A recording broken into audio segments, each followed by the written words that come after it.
Hey guys, so just driving between a couple of my practices at the moment, so I thought I'd take this time to do another short form video, 10-minute video, just once again talking about the acquisition pathway.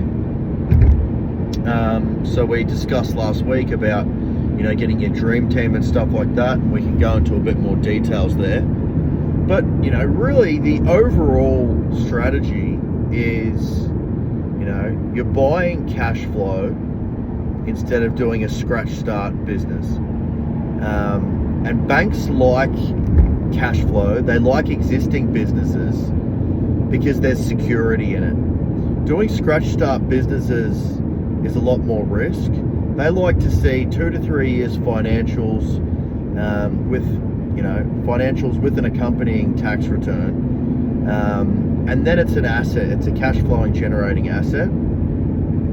So what are the things that the banks are looking for, in terms of how are you going to get the money out of them, or how can you, we're going to be using bank finance, commercial debt really as our main engine, but we're also going to consider plugging up any gaps with vendor finance as well. They're the two primary vehicles.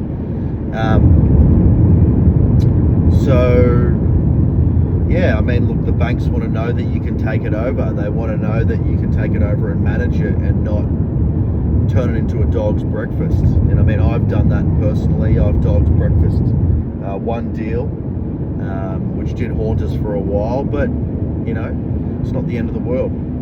You just keep moving forward and just keep running towards the gunfire.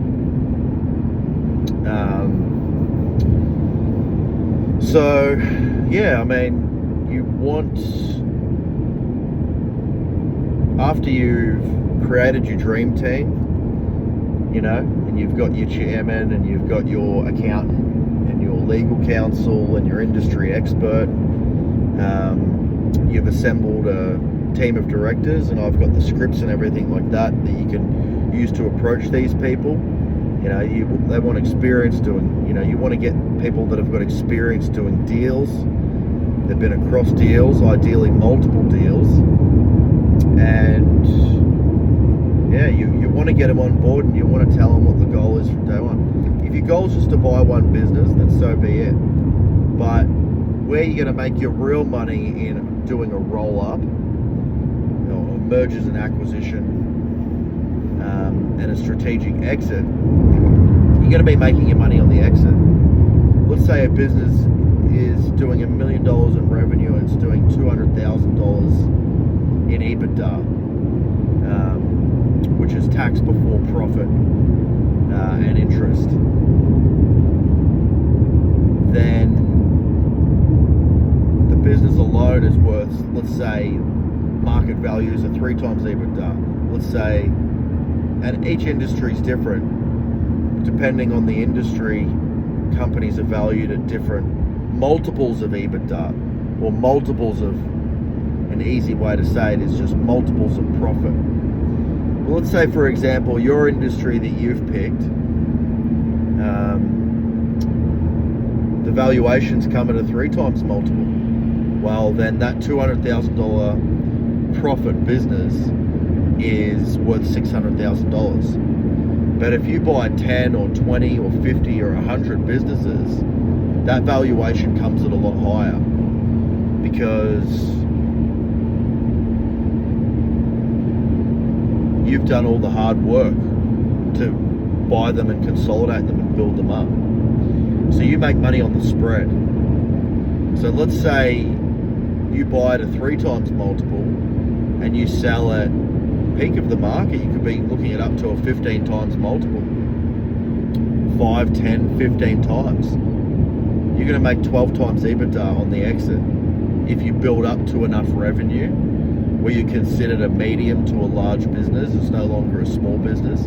So you're going out to these fragmented industries, you're buying them up, you're going to the trouble to consolidating them, centralizing the processes, centralizing the accounting, centralizing the ordering, achieving economies of scale, reducing your cost of overheads by getting good deals with big suppliers, and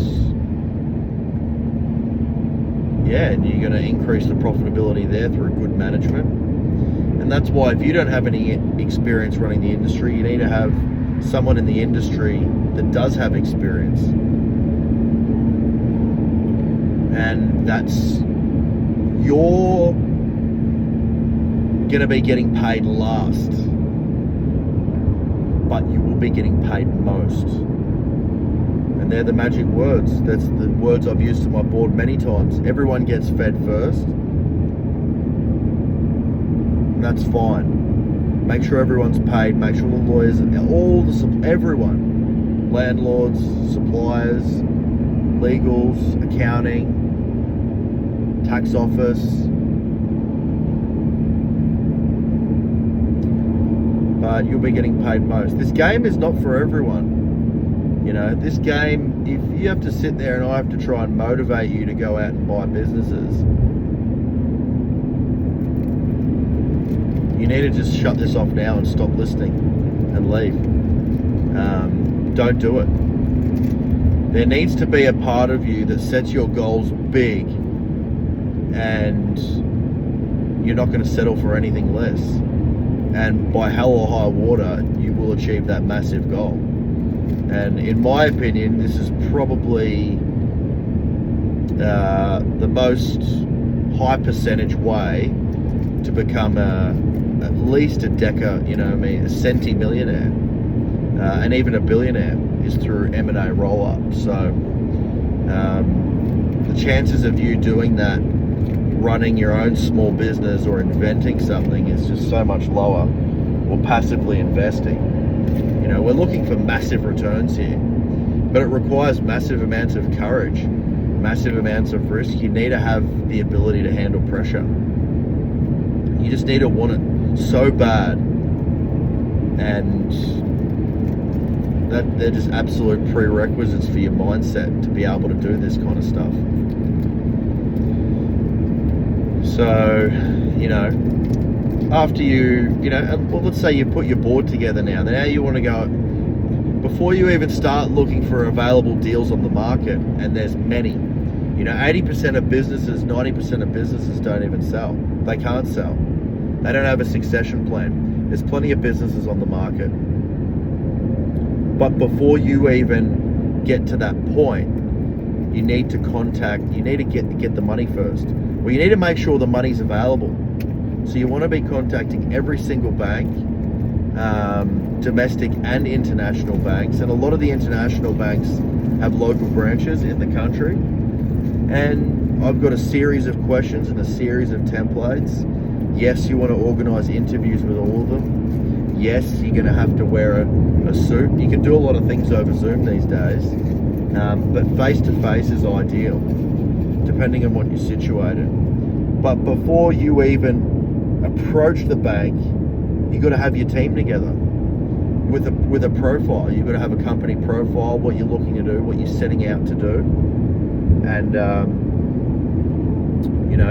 you've got to start getting some parameters off them. Some banks don't lend for business purchases. Some banks will only lend if it's backed by assets. But you're not looking for those. You don't want to use any of your assets. You want to leave your chips at home. You want cash flow lenders. And you want cash flow lenders that are lending in your industry. I'm going to go over it at another point about some very ripe industries, huge scale businesses with crazy levels of cash flow, that we can discuss later. But we're going cash flow lending, and we're not buying the real estate. We're just buying the going concern. At least your first 5 deals are going to be like that. And you're gonna pick up the phone, and you're gonna get on the email with your new professional email, and you're gonna be contacting all the banks, and you're gonna asking them, I've got the templates and everything sorted, that you can send off to them. But you want to basically get an understanding if the banks are lending in the industry, if they are cash flow lending, what they're currently valuing businesses at in that industry, how much they're lending against the purchase price. Let me give you an example. Business is generating $1 million in revenue, $200,000 in profit. Banks will value it always at a conservative level. Let's say they value it at a 3 times multiple.